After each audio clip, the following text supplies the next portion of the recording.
isang libingang walang laman, at isang pusong napuno ng pananampalataya. Ang libingang walang laman ay maaaring nangangahulugan ng kawalan, ng pagkawala, ng kabiguan. Ilang beses na rin po ba nating naranasan ito sa buhay? Ang ating mga panalangin na tila walang kasagutan, ang ating mga pangarap na tila nailibing, ang ating mga mahal sa buhay na tila nawawala kahit na kapiling natin sila. Pananampalataya ay hindi lamang naghahanap ng patunay, kundi ito rin ay nakikinig sa pintig ng kaniyang puso na umiibig.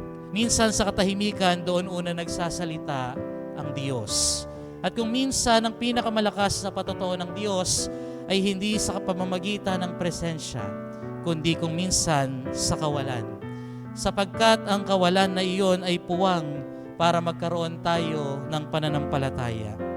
Mga kapatid, sa paggunita natin kay San Juan Evangelista, hilingin natin ang biyaya ng isang puso na marunong magmahal, upang tayo rin ay matutong makakita at maniwala kahit pa hindi natin nauunawaan ang lahat ng bagay. At kapag dumating ang sandali na tila walang laman ang ating mga libingan, masabi nawa natin sa ating mga sarili, buhay ang Panginoon, kaya wala siya rito.